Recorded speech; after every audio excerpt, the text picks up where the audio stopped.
உன் உடலே குடும்பம், உன் உடலே கோயில். உலகின் அனைத்து ரகசியமும் உன் உடலுக்குள்தான் உள்ளது. மந்திரம் தேடாதே, தந்திரம் நாடாதே, உன்னை உன் உடலுக்குள் தேடு.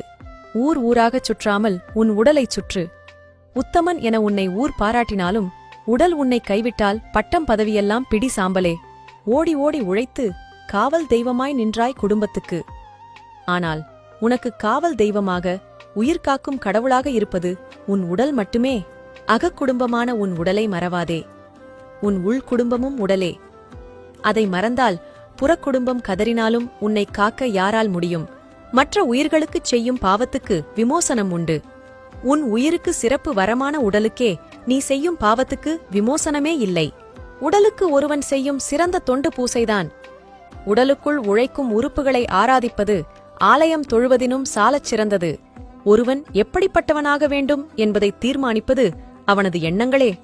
அந்த எண்ணங்களை தீர்மானிப்பது உடலே. ஒருவன் எதுவாக ஆக வேண்டும் என்பதை தீர்மானிப்பதும் உடலே. உள்குடும்பமான உடலை ஒருவன் கவனித்தால் வெளிக்குடும்பத்தை அதுவே காக்கும். பிறவி எடுத்த ஒவ்வொருவருக்கும் அவரவர் குலத்தின் குலதெய்வம் அவரவர் உடலே. தியானமானது உன் மனத்துடன் உன்னை பேச செய்யும். ஆசனம் நம் உடலோடு பேச செய்யும். அதைத் தேடு. தன்னுடலை காவாதவன் புழுவாய்ப் புழுத்து மடிவான் எனக் கூறுகிறது திருமந்திரம்.